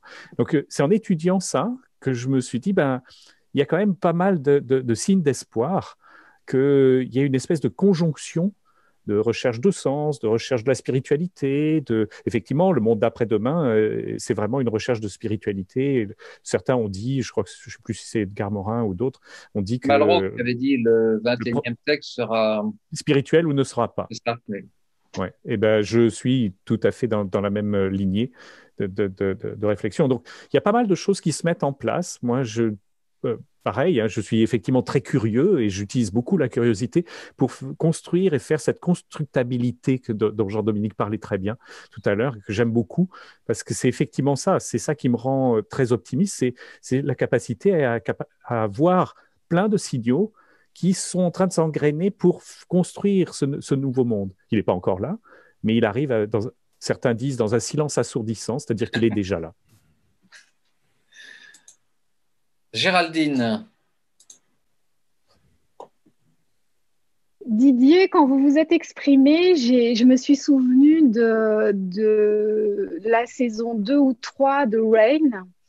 Rain, c'est une pluie qui est en fait un virus. Et là où la saison que j'ai vue, je ne sais plus si c'est la 2 ou la 3, on s'en fout. Ce qui est important, moi, ce qui m'est venu comme symbolique, c'est que l'héroïne découvre une plante, une magnifique plante avec de sublimes fleurs. Et en fait, cette plante, c'est ce qui est l'antidote en fait de ce virus. Et ce que nous apprend cette saison, c'est à quel point l'avoir, la peur, la non-altérité, la pensée dualiste viennent compliquer l'accès à la plante, tant et si bien, je suis désolée, je vais spoiler pour ceux qui ne l'ont pas vu, tant et si bien que la plante est détruite à la fin de la saison. Et moi, ça m'a vachement interpellée, ça m'a beaucoup interpellée parce que je l'ai regardé là, il y a quelques mois. Et je me suis dit, je pense que là, il y a vraiment l'incarnation ou la métaphore de ce que l'on doit préserver, c'est-à-dire préserver nos ressources individuelles, celles dont je parlais tout à l'heure à l'intérieur de soi, préserver la culture. J'ai aimé que vous mentionniez ça, tellement c'est important, la culture, l'art, la beauté, et que l'on puisse préserver nos ressources d'humanité et qu'on puisse ne plus être dans l'avoir, mais dans un collectif qui vient servir quelque chose de plus grand que nous et qu'on ne soit plus en train de jouer des coudes, mais au contraire de se dire on est tous dans le même bateau et on a tous la possibilité de tendre vers ce que l'on désire, parce que finalement, je suis sûre que majoritairement, on tend tous quand même vers un mode de vie, un mode relationnel et une vie avec une nouvelle conscience, un nouveau mode de fonctionnement collectif qui vient servir des valeurs communes majoritairement. Et que donc cette plante de cette saison, de cette série, je trouve que c'est cette vision-là que je garderai suite à ce que vous avez exprimé. C'est-à-dire que ça symbolise nos ressources à nous tous. Et on se doit de préserver cette plante, ces fleurs, qui sont ce qui va nous permettre de passer cette phase initiatique de transformation, parce que de toute façon, toutes les crises sont une invitation à se transformer, c'est-à-dire à se révéler à soi-même, que ce soit sur le plan individuel que collectif. Oui, je rebondis là-dessus. Ça va au-delà du fait de savoir si on a raison ou si on a tort par rapport à la décision de X, de machin. On s'en fout complètement. Je pense que le dénominateur commun pour générer de l'optimisme ou vacciner avec de l'optimisme, c'est vraiment de se dire qu'on a effectivement des richesses à développer ensemble et que y en a un qui va le développer avec masque et puis l'autre sans masque, mais c'est pas grave, on se mettra à 2 mètres de distance. Et... Mais on peut les fameux 2 mètres, les fameux 2 mètres dont on parlait. C'est ça, 2 mètres, ça dépend comment on l'écrit absolument. Exactement. Les 2 mètres, j'adore. Les 2 mètres, donc ce soir, c'était Prévert et Jung, les 2 mètres. Voilà, c'est les 2 mètres qu'on avait invités ce soir. Formidable. Qu'est-ce que ça vous inspire, Jean-Dominique, par rapport à cette notion de salutogénèse que vous défendez, et vous avez bien raison? Beaucoup de choses, et effectivement, toujours dans ces deux volets, c'est-à-dire ce volet de la constructivité, que puis-je faire des situations que je rencontre, ou que pouvons-nous faire des situations que nous rencontrons, et puis le volet qui me semble tout aussi important à réaffirmer et peut-être aussi à récupérer collectivement, qui est celui de la souffrance, l'aptitude à souffrir de choses qui ne sont pas bonnes. Parce que je pense que notamment dans les nombreuses dérives qu'on voit ces temps-ci, pour moi, elles sont, pour un grand nombre d'entre elles, le produit de personnes tellement mutilées dans leur relation à eux-mêmes qu'ils ne voient pas ce que ça génère sur autrui. Je pense au fait de masquer, pour prendre un exemple évident, des tout petits dans les crèches, des enfants de quelques mois ou d'un ou 2 ans. Je veux dire, pour ces enfants-là, se retrouver face à des adultes masqués qu'ils ne connaissent pas, ça génère de la terreur. Ça ne dépend pas du caractère ou de la personnalité du bambin, c'est ce que ça génère sur un bambin. Et pour qu'un responsable sanitaire ou politique, mais on sait que la médecine est très déshumanisée à beaucoup d'endroits, donc il y a des gens qui ont perdu la ressource de la sensibilité, de l'empathie, de souffrir avec. Et donc c'est très important de pouvoir aussi restaurer cette valeur que, comme la peur, disait Jean-François, la souffrance est un signal qui nous renseigne que quelque chose nous blesse, que quelque chose ne nous fait pas du bien. Cette fameuse phrase de Krishnamurti, ce n'est pas un signe de bonne santé d'être bien adapté à une société malade. Et vraiment, et dans les collectifs aussi professionnels, autant je crois c'est important de valoriser la constructivité, la proactivité, le dialogique, autant c'est important aussi d'honorer cette part de chacun qui souffre par moment pour des raisons qui lui appartiennent ou qui tiennent au contexte, et d'arrêter de passer à côté de tous ces signaux qui ont vocation de nous ramener dans notre humanité.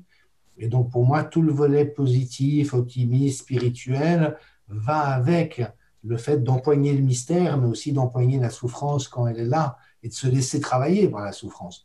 C'est là où moi, je suis très optimiste. Je sais que je perdrai tout. J'ai déjà perdu mes cheveux, j'ai perdu ma jeunesse, j'ai perdu un ensemble de choses. Un jour, je perdrai mes dents, je perdrai la vie.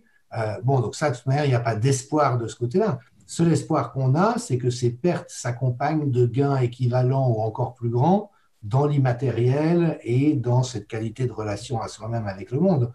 Donc voilà, mais pour moi, ça implique aussi la réhabilitation de la souffrance et de la part d'âpreté de l'existence. Et ça, ce que vous venez de dire donc rebondit sur une autre partie de la salutogénèse qui sont les valeurs. Et je vais poser la question donc à vous tous. C'est par rapport à ces valeurs-là, qu'est-ce que l'on fait ou qu'est-ce que l'on doit développer? Puis ma question n'est pas forcément bien formulée. Pour entretenir nos valeurs ou prendre conscience de nos valeurs afin de nourrir cet optimisme. Alors si je peux me permettre de reprendre dans l'autre sens. Effectivement, après, tout dépend des définitions qu'on donne ou des prismes, mais moi, la manière dont j'aime bien travailler avec les valeurs en équipe ou en individuel, c'est d'inviter une personne à faire une suspension et puis à intuitivement essayer d'identifier une ou des valeurs qui est particulièrement importante pour elle à ce moment-là. Un autre jour, ça serait une autre. Et donc, de ne pas passer par l'intellect ou la rationalité ou l'image de soi, mais vraiment intuitivement, pour moi, ici et maintenant, qu'est-ce qui est important? Et puis, quand on va écouter à l'intérieur, il y a des choses qui sortent. Et une des expériences qu'un des chercheurs en neurosciences avec qui je me suis formé a faites devant une assemblée interreligieuse, constituée de juifs orthodoxes, de juifs libéraux, de protestants, de catholiques, de bouddhistes, de musulmans, d'athées, d'agnostiques, c'est quand on fait cet exercice et qu'on passe dans la salle en demandant aux personnes de nommer les valeurs qui leur sont venues à l'esprit, il n'y a plus aucune différence. Il n'y a plus aucune différence. Les valeurs constitutives de notre humanité, dont on considère d'ailleurs aujourd'hui dans les sciences du management que c'est ce sans quoi la vie ne vaudrait pas la peine d'être vécue, donc la charge d'âpreté de l'existence est telle que si on n'avait pas ces valeurs et tous les contextes dans lesquels elles vivent, du respect, de l'écoute, de la solidarité, de la communion, de l'amour, de la tendresse, de l'espoir, s'il n'y avait pas tout ça, il n'y avait que le reste. L'équation serait négative pour chacun d'entre nous. Donc, nos valeurs, c'est vraiment notre vie, c'est ce qui nous permet de vivre, c'est ce qui nous fait vivre. Et la beauté, c'est qu'effectivement, à part les psychopathes et les pervers narcissiques, si on met cela de côté parce qu'ils n'ont pas d'empathie et donc pas de valeur, mais tous les autres êtres humains, au fond, ont les mêmes aspirations. Donc ça, c'est rassurant, nonobstant les conditionnements culturels qui font qu'il y a des tribus et des communautés, mais au fond, on aspire tous aux mêmes réalités. Et Henri, est-ce que ces tendances-là se confirment?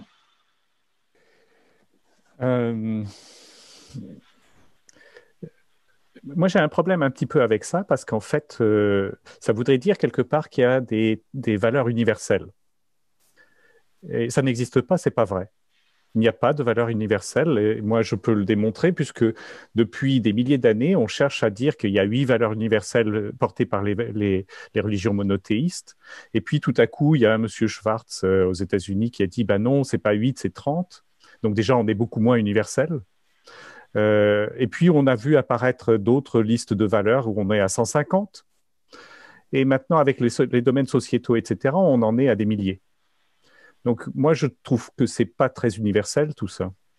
Donc, ce qu'il faut comprendre, ce n'est pas tant, en fait, ce que l'on met à l'intérieur des valeurs ou pas, et de ce que l'on veut définir véritablement. C'est plutôt de comprendre un petit peu ce que sont, effectivement, les valeurs pour vous, de savoir un peu comment chacun les a retranscrits dans des principes. C'est-à-dire qu'on n'étudie pas à chaque fois que l'on va choisir une baguette chez le boulanger, tout son système de valeurs pour savoir ce qu'on choisit et si on choisit avec graines ou pas graines, quoi. Donc, on s'est construit quelque part, et ça c'est souvent au moment de l'adolescence, on s'est construit un petit peu un système de valeurs qui est constitué de valeurs et de principes. Ça, par contre, c'est très, pour beaucoup et pour 90-95% des gens, c'est inconscient. C'est-à-dire que c'est quelque chose qui s'est cristallisé au moment de l'adolescence, que l'on va faire évoluer, qui va évoluer tout au long de notre vie, qui quelquefois on remet en cause tous les 20 ans, en gros, c'est-à-dire à 20, 40 et 60, je caricature évidemment. Chaque crise, en fait, et la quarantaine est un des moments où on va revoir ce système de valeurs. On va revoir à l'aune de ses rêves, à l'aune de son intention, à l'aune de sa raison d'être, à l'aune d'un certain nombre de choses comme ça qui permet de relire et de revoir un petit peu ce qu'est son système de valeurs. Mais très peu de gens font tout cet exercice-là. Je pense que les psychologues que vous êtes, Jean-Dominique, Géraldine et Jean-François, probablement vous contribuez à faire et à passer ces moments-là. Moi, ce qui m'inquiète beaucoup, c'est plutôt cette construction-là où on voit que c'est compliqué de construire, d'être conscient justement de cette conscience, d'être conscient de ce système de valeurs, d'être conscient de ce qu'est une valeur par rapport à ce qu'est un principe. Nos jeunes vont devoir le subir probablement tous les 7 ans. C'est-à-dire que nous, notre génération a subi ce genre de remise en cause tous les 20 ans. Et on a vu les difficultés qu'on avait, les remises en cause de chacun que l'on avait tout au long de sa vie, tous les 20 ans. On en mettait quelquefois 10 ans à s'en remettre. Donc, c'est la difficulté vers laquelle on va. C'est bien d'être conscient, c'est bien de travailler sur le spirituel, c'est bien de travailler sur l'être, etc. Mais comment fait-on pour préparer nos jeunes à avoir une évolution et une remise en cause potentiellement tous les 7 ans, puisque tous les 7 ans, on va vers des crises, puisque depuis 20 ans, on a eu une crise tous les 7 ans. On en a eu une avec Internet en 2000 ou 2001, une autre en 2008 qui s'est terminée 3 ou 4 ans, 5 ans après. Là, on est en train de vivre la 3e en 20 ans et on ne sait pas du tout quand est-ce qu'elle se terminera. Et ce sont des crises profondes, ce sont des crises qui provoquent justement des réinterrogations, des remises en cause, des reprioritisations des valeurs. C'est-à-dire que oui, on a peut-être à peu près tous les mêmes, Jean-Dominique n'a pas tort, mais à la fois, on n'a pas tous les mêmes priorités. Et donc, on priorise un petit peu différemment et même au cours de son évolution, notamment lors de ces crises, eh bien, on repriorise un peu différemment. Merci. Je vais passer la parole à Jean-François parce que je suis sûr qu'il a des choses à nous dire là-dessus. Mais moi, j'ai beaucoup été interpellé par l'image de la fleur de Géraldine. Si on revient chez Jung, Jung a beaucoup travaillé la symbolique de la fleur d'or. Qui est un emprunt, un traité taoïste, notamment le commentaire de la fleur d'or de Jung. Et donc, moi, par rapport à la notion de valeur, c'est vraiment de revenir à des valeurs de réconciliation du masculin et du féminin, je me répète bien sûr, Mais je crois que c'est vraiment fondamental, puis d'aller chercher à quel endroit le masculin et le féminin s'expriment. Donc, la valeur de réconciliation du masculin et féminin est pour moi très, très importante et c'est très bien symbolisé par la fleur d'or, faire fleurir sa fleur d'or. Puis, pour peut-être terminer avec une métaphore un peu plus poétique, notre grand poète Félix Leclerc, on est au temps des pommes en ce moment, ici au Québec. Félix Leclerc, il disait « Chaque pomme est une fleur qui a connu l'amour ». Et ça, j'aime bien cette image-là. C'est joli, oui. Je terminerai avec ça. Géraldine. Je me disais, en entendant ce qui a été dit sur les valeurs, j'avais envie d'élargir en fait ma pensée et d'aller encore un peu plus loin. Et j'ai noté en fait cette question essentielle, comment je peux participer à un monde qui pourrait être meilleur? Bien entendu, on peut aussi avoir des valeurs qui créent des conflits, hein, c'est vrai, parce que c'est en effet une question de priorité. Est-ce qu'on y met? Et ce qu'on y met vient de là d'où ça part. En effet, où prend racine, pour reprendre mes métaphores bucoliques, où prennent racine mes forces ou mon énergie masculine et féminine, et comment à l'intérieur de moi, ça peut en effet, je rejoins tout à fait ce qu'a dit Jean-François, prendre cet équilibre à l'intérieur de moi. Ce qui est équilibré à l'intérieur de moi va se manifester d'une manière un peu plus équilibrée à l'extérieur de moi. Dans quelle mesure, encore une fois, moi aussi je me répète, dans quelle mesure ma vision du monde est-elle juste et ne contribue-t-elle pas à poser des actes qui ne sont pas en accord finalement à quelque chose de plus profond en moi, à mon âme, à mon soi. Donc voilà, dans quelle mesure est-ce que je peux, à ma mesure, participer à quelque chose de meilleur? Et ce que j'avais envie de finir là-dessus sur le fait que bien souvent, beaucoup de personnes ignorent le fait que elles peuvent agir, même si c'est une petite goutte, même si c'est à leur mesure, même si c'est à notre mesure. On peut penser que c'est infinitésimal, mais c'est forcément en connexion avec quelque chose de plus grand. Tout est lié. Et donc, chacun, si on pose des actes qui vont dans le sens d'un monde meilleur, on ignore en fait la trace qu'on laisse chez les autres. On ne sait pas ce qu'une parole, un acte peut entraîner chez quelqu'un.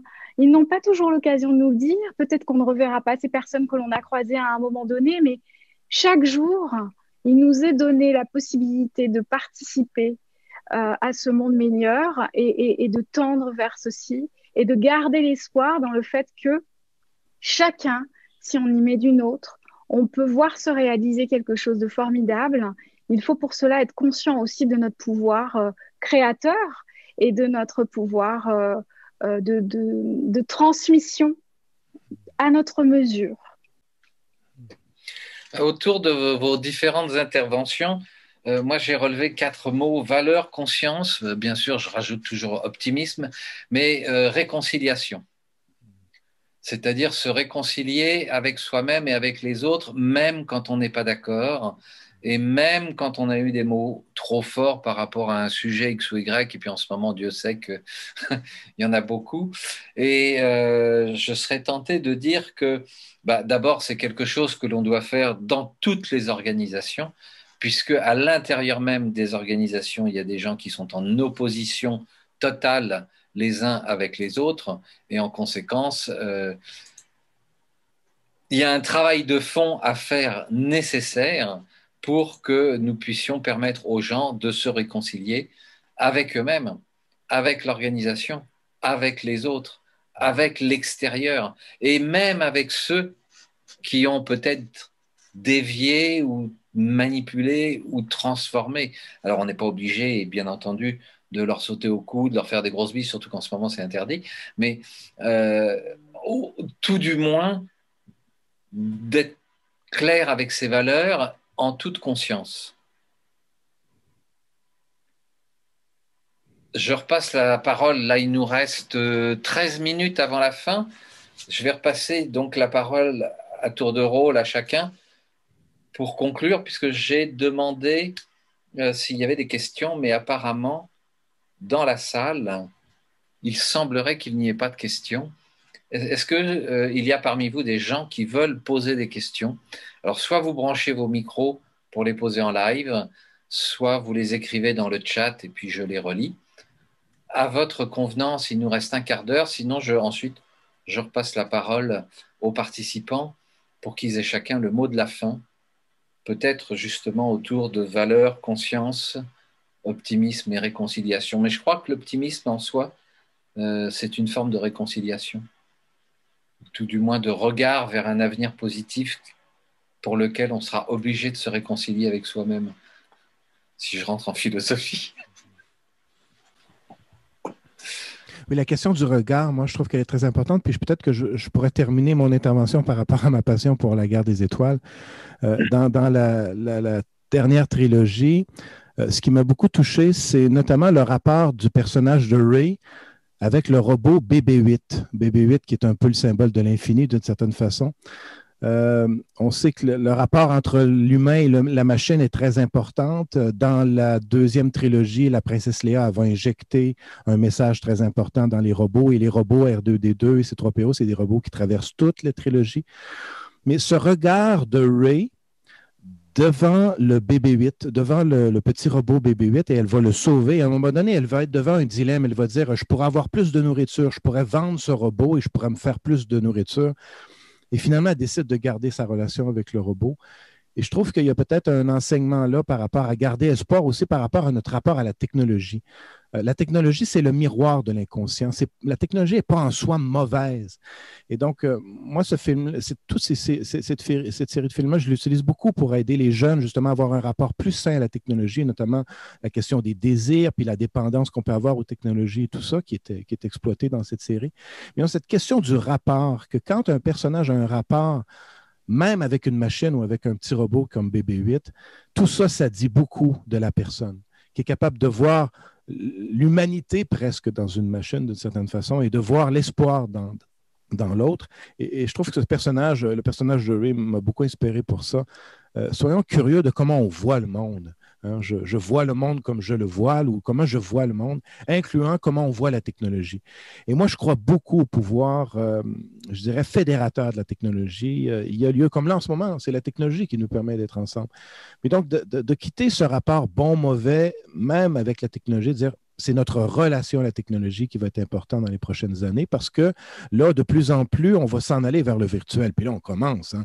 Là, on se voit dans des petits carrés. Puis dans les prochaines années, on va se voir dans des masques. Hein, c'est-à-dire les masques, les prochains masques, ça va être des masques virtuels et tout ça. Et donc, je pense que dès maintenant, pour garder un espoir dans la relation humaine, c'est vraiment de voir comment on peut utiliser la technologie comme un outil de connexion à l'autre et comment on peut se servir de la technologie pour voir le bon en l'autre. Et pas seulement projeter le mal en l'autre. Voilà. Merci Jean-François. Tu veux réagir, Henri, là-dessus? Oui, merci Didier.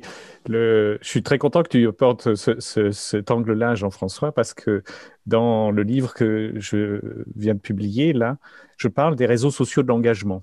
Donc, les sites de pétition rassemblent effectivement des gens, etc. Mais si on projette un petit peu ça dans le futur, on s'aperçoit qu'on pourrait avoir une nouvelle data science pour des vérités multiples. C'est comme ça que je l'appelle. Mais en gros, c'est quoi? Imaginez que vous ayez une application sur votre téléphone qui vous dit telle ou telle décision est bonne pour vous en fonction de vos valeurs. D'accord? Puisqu'on a un gros problème aujourd'hui, c'est l'accès à l'information compilée pour prendre les bonnes décisions. Notre cerveau est limité, hein, notre cerveau n'arrive plus à intégrer tout ce qu'il est nécessaire pour arriver à se sauver. Donc la machine va l'aider, effectivement, mais pas l'aider en lui imposant un choix, mais en lui proposant un choix. C'est-à-dire en lui disant, ben, voilà, si tu avais à choisir en fonction seulement de tes valeurs, voilà quel serait le bon produit, le bon chocolat, la bonne boisson, etc. Et puis, ce qui est intéressant dans cette machine, c'est qu'on va pouvoir accéder à une deuxième vérité, qui est la vérité de quelles sont les vérités de mes tribus et hyperconnectivité, c'est-à-dire les groupes auxquels je peux participer. Si je veux prendre une bonne décision pour les satisfaire, et c'est là aussi qu'on a une bonne connexion aux autres en partageant des valeurs, ce serait d'accéder justement au sentiment des autres avec leur point de vue. Et c'est peut-être différent du vôtre, même si vous partagez, entre guillemets, des valeurs. Eh bien, moi, je suis très content que tu aies parlé de ça parce que ça m'inspire effectivement cette notion de data science pour des vérités multiples qui se cachera demain derrière les réseaux sociaux de l'engagement pour aider l'homme à mieux vivre et à trouver son bonheur, trouver probablement à aller vers sa raison d'être, à aller vers la satisfaction de ses questions existentielles et aller, etc. Il ne peut plus, c'est ma théorie, peut-être je suis très pessimiste de ce point de vue-là, mais je pense qu'aujourd'hui, avec la complexité du monde, il ne peut plus trouver le bon. Il ne peut trouver le juste. Et nous, on s'appelle Wasati parce que ça vient de Wasatya, qui veut dire mon juste milieu. Didier, votre micro est fermé. La technologie. Oui, ça y est, je me suis fait avoir. Il suffisait d'en parler.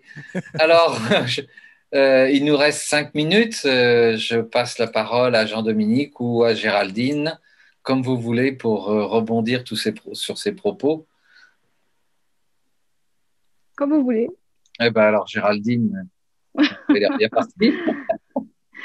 Ce qui vient d'être dit rejoint ce que j'ai dit en début d'intervention sur la réticence au départ venant de mes participants de groupe à se réunir grâce à notre technologie. Et lorsque ces personnes ont découvert qu'en fait, la qualité de lien était maintenue et qu'on pouvait avoir un feeling qui était le même que dans la vie réelle.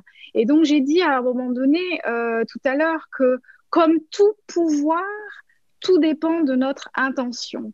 Et je rejoins tout à fait ce qu'a dit Jean-François, c'est que notre modernité, notre technologie, c'est notre pouvoir. Notre pouvoir d'être en lien, notre pouvoir de créer, notre pouvoir de recevoir de l'information, d'en transmettre, de pouvoir être ensemble malgré les difficultés, les empêchements, les limitations. Et donc, ça nous permet de pouvoir justement avoir un pouvoir. Tout dépend ce qu'on va y mettre et dans quelle intention et vers quoi on tend. Et je pense que c'est important de prendre aussi conscience, comme je le disais précédemment, du pouvoir que nous avons à chaque instant de faire de notre vie quelque chose de meilleur et que notre vie et nos relations puissent servir ce qui pour nous est important et en quoi je peux participer. Souvent, les gens se disent qu'il faut faire des grandes choses, avoir des grandes actions et se sentent limités. Mais en fait, notre participation, c'est d'être ensemble là, tous ensemble. Les personnes qui nous ont rejoints, qui nous écoutent, elles participent, même si elles ne s'expriment pas. Il y a quelque chose de collectif qui se diffuse.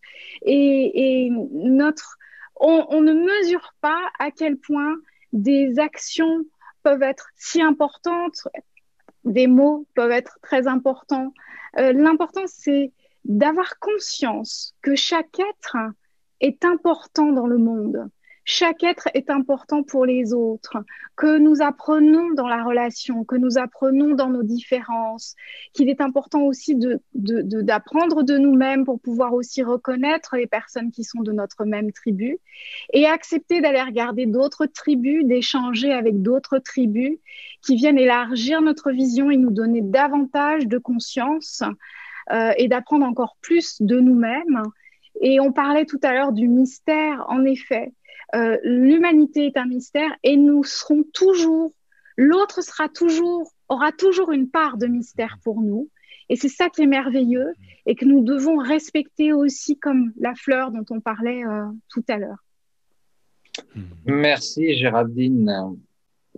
Alors j'ai la parole et maintenant à Jean-Dominique pour terminer cette soirée en beauté. Je vais juste reprendre une de vos phrases que j'ai notées, mais que je pense vous répétez souvent, et c'est pour ça je pense qu'il faut être optimiste. La santé, c'est un état complet de bien-être physique, psychologique et social. Oui, merci. Ça, c'est la définition de l'OMS, et oui. Évidemment, c'est complètement irréaliste. Donc, c'est intéressant de se dire qu'un texte programmatique, à part le Bouddha et encore, Jésus pas, parce que Jésus, il avait des émotions, il était heureux, malheureux, il n'était pas du tout dans le complet de la lettre. Le Bouddha, on dit qu'il y était, bon, peut-être, hein. Mais effectivement, non, blague à part, hein, j'avais partagé avec vous cette observation des neurosciences que, en fait, pour la santé, il vaut mieux être légèrement pessimiste qu'optimiste. Ça a été documenté. Puis un autre élément qui a été documenté, qui est très amusant, c'est qu'il ne faut surtout pas chercher à être heureux. Ça rend malheureux. Parce qu'en fait, ce qui rend heureux, c'est de vivre des aventures qui en valent la peine, avec suffisamment d'adversité pour que ça soit vraiment challenging. Et l'être humain, en fait, il est extraordinaire dans sa capacité de trouver des solutions à des problèmes. Aujourd'hui, le problème, c'est qu'on crée les problèmes pour avoir des grandes solutions à trouver à des grands problèmes. Et donc, ce qui vraiment rend heureux, c'est de faire des choses qui ont du sens dans des relations de qualité pour une cause noble, j'ai envie de dire. Et de ce point de vue-là, la position actuelle, elle est royale, parce qu'il y a tous les ingrédients dont on a besoin, non pas pour être heureux, mais pour vivre une aventure qui en vaut la peine, en ne sachant pas si on va y arriver ou non. Mais du coup, ça met du suspense, et puis ça doit mettre de l'engagement. Souvent, on le sait tous, c'est quand on est au pied du mur qu'on fait enfin ce qu'il faut faire. Espérons qu'on ait collectivement cette intelligence. Ça passe quand même par le fait de court-circuiter un certain nombre de personnes qui s'opposent un petit peu à ce chemin-là. Donc ça, c'est la vraie question quand même. C'est comment est-ce qu'à un moment donné, on va faire une révolution pacifique, mais parce que si on continue de laisser le pouvoir entre les mains de ceux qui l'ont, ça ne va pas s'arranger, quoi. Et là, la belle aventure qui nous rendrait heureux au bout du compte, elle est très mal barrée. Donc il y a quand même un moment de très grande conflictualité qui vient à nous.